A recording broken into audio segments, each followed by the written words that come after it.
Bonjour à tous, c'est Experiment Boy et bienvenue dans Chimfizz, la série dans laquelle chimie ne rime pas avec théorie. Vous découvrirez qu'en mélangeant certains produits du quotidien, on obtient parfois des résultats spectaculaires. Donc en gros, le faites pas forcément dans la cuisine, hein, c'est déconseillé.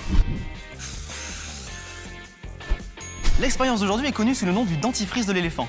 Tout simplement car vous le verrez, elle crée une quantité de mousse assez impressionnante très rapidement qui ressemble à du dentifrice pour éléphant. Pour cette expérience, vous allez avoir besoin de l'eau oxygénée. Plus la concentration sera élevée, plus la réaction sera forte.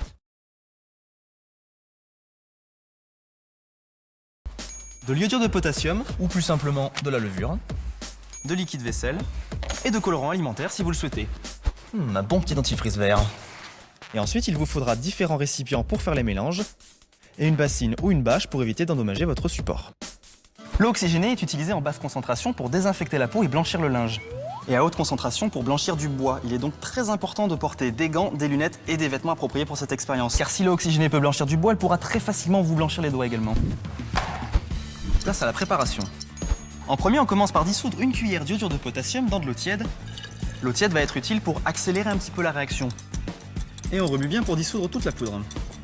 Dans un autre bécher, on va y verser de l'eau oxygénée qu'on pourra diluer un petit peu si on veut atténuer la réaction.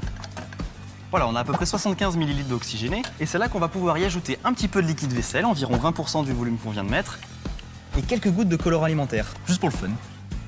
Et vous savez quoi? C'est prêt. On va donc mettre le bécher avec l'eau oxygénée savonneuse juste ici. Peut-être qu'on protège la table. C'est l'heure de la bâche.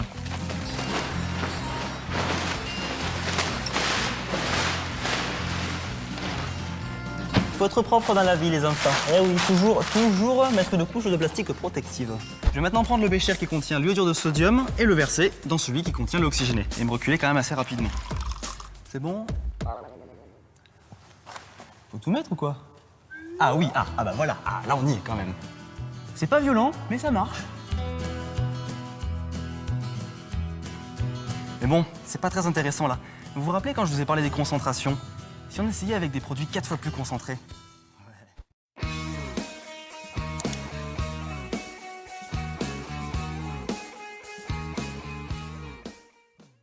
Voici l'eau oxygénée qu'on va utiliser n'est plus concentrée à 30 volumes, mais 130 volumes. C'est-à-dire qu'elle va dégager 130 fois son volume en gaz. Et puis bien sûr, on va mettre la dose en eau oxygénée.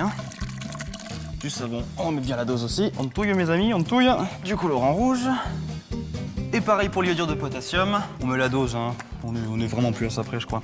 Hop, solution d'iodure de potassium. Dentifrice de l'éléphant, grandeur nature. Oh, pas mal. Ah ouais. Ah là, t'as du dentifrice pour toute la famille de l'éléphant. Génial. Bon, cette fois-ci, on va le refaire, mais avec un récipient qui a une forme un petit peu conique, comme ça, histoire que ça propulse bien la mousse en l'air.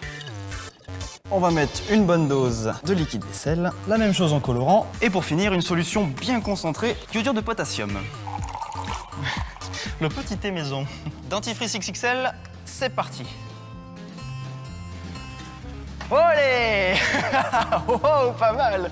Ça, c'est bon, ça. Ah ouais. Ah, puis ça réchauffe en plus. Ah ouais, cool. C'est trop bon. Avec une petite senteur iodée là, c'est parfait, c'est génial. Et ça, c'est de la science. Comme vous l'avez vu, la mousse est très chaude parce que la réaction est exothermique, elle dégage de la chaleur. L'eau oxygénée, naturellement, a tendance à se transformer en eau et à dégager du dioxygène.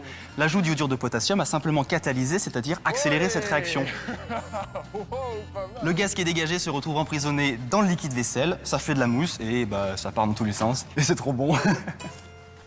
Merci d'avoir regardé cet épisode de Chimfizz. N'hésitez pas à le liker, le partager, et puis vous abonner à String Theory pour tous les épisodes. À la prochaine. Chers élèves, puisque vous savez maintenant comment réaliser l'expérience du dentifrice de l'éléphant, je vous invite à l'expérimenter.